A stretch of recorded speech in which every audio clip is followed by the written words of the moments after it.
day everyone, I am Justin M. Sasa from Computer Engineering Program, First Year College of Colegio de Muntinlupa, and today I am going to present to you about 3D printing in construction.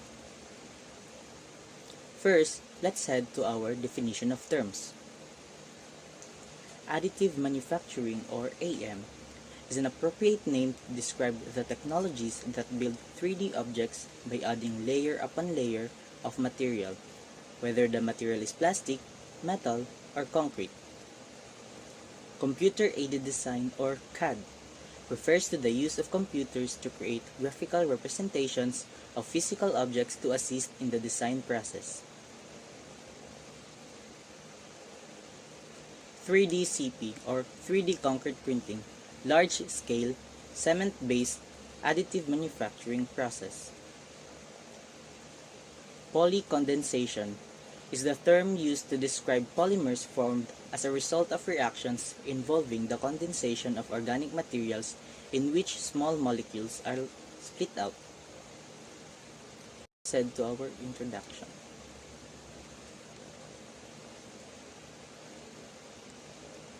"3D printing, sometimes referred to as additive manufacturing, is the computer-controlled sequential layering of materials to create three-dimensional shapes. It is particularly useful for prototyping and for the manufacture of geometrically complex components. A 3D digital model of the item is created, either by computer-aided design or using a 3D scanner. The printer then reads the design and lays down successive layers of printing medium. This can be liquid, powder, or sheet materials, which are joined or fused to create the item. The process can be slow, but it enables almost any shape to be created." So this is an example of 3D concrete printer.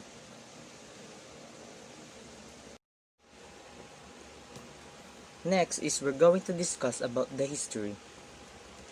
The earliest record of 3D printing through the additive process was by the Japanese inventor Hideo Kodama in 1981. He created a product that used ultraviolet lights to harden polymers and create solid objects. This is a stepping stone to stereolithography. Next is Charles Hull, or Chuck Hull, invented stereolithography, a process similar to 3D printing that uses technology to create smaller versions of objects so they can be tested before spending time and money on creating the actual product.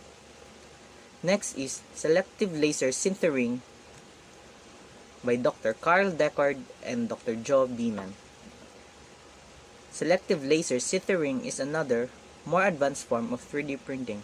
It uses additive manufacturing and a powder polymer, typically nylon, to create objects. SLS uses a laser to fuse the powder together, layer by layer, into more complex shape than SLA is capable of creating. Next is Fused Deposition Modeling, or FDM, developed by Scott Crump, is the most common form of 3D printing today. It is known as the desktop 3D printers because it is the most commonly used form of technology. To form an object, the printer heats a cable of thermoplastic into liquid form and extrudes it layer by layer. Materials used in 3D concrete printing. First is cement. Cement is a binder, a substance used for construction that sets, hardens, and adheres to other materials to bind them together. Next is sand. Sand is a granular material composed of finely divided rock and mineral particles. It is defined by size, being finer than gravel and coarser than silt. Next is geopolymers. Geopolymers are inorganic, typically ceramic materials that form long-range, covalently bonded non-crystalline networks. Obsidian fragments are composed of some geopolymer blends. Next is fibers, also known as roughage. Is the part of plant-based foods, grains, fruits, vegetables, nuts, and beans that the body can't break down.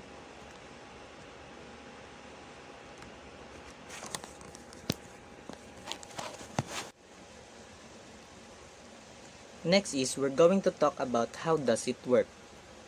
The printing process of a 3D printer for concrete structure is primarily composed of three stages: printing preparation, material preparation, and printing. In the printing preparation stage, a desired printing component is designed in a 3D CAD model to convert the model to an STL file format. From the file, the printing path of the component is generated to create a G-code file. After the G-code file is created, the printing preparation stage is completed for the printer. The next stage involves mixing of concrete or cementitious materials for the printing. The materials are placed into hopper to provide the materials to the pump and nozzle. When the materials are prepared, the printing is processed using hopper pump nozzle system. In the system, two regulators are installed to control the pump and a screw from the nozzle. Therefore, two systems can be controlled to print the component constantly and stably. This is an illustration comparing the traditional way of building houses versus the 3D printing.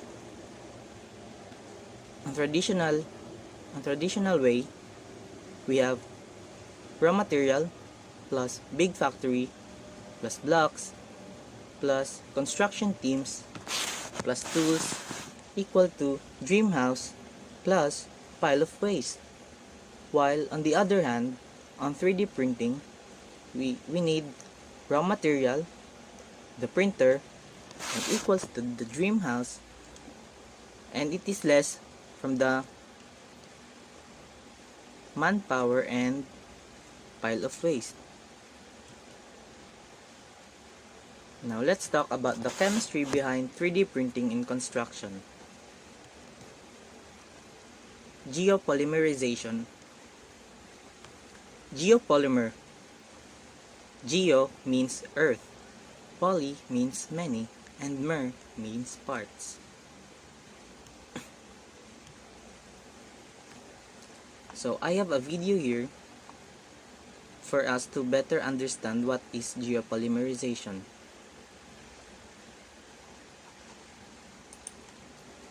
Simplified reaction mechanism for geopolymerization. Dissolution of the solid aluminosilicate source by alkaline hydrolysis produces aluminate and silicate species. A complex mixture of silicate, aluminate, and aluminosilicate species is formed. Dissolution of amorphous aluminosilicates is rapid at high pH, and this quickly creates a supersaturated aluminosilicate solution. In concentrated solutions, this results in the formation of a gel, as the oligomers in the aqueous phase form large networks by condensation.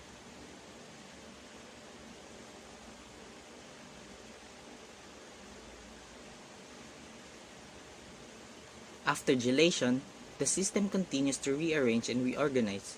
As the connectivity of the gel network increases, resulting in the three-dimensional aluminosilicate network commonly attributed to geopolymer.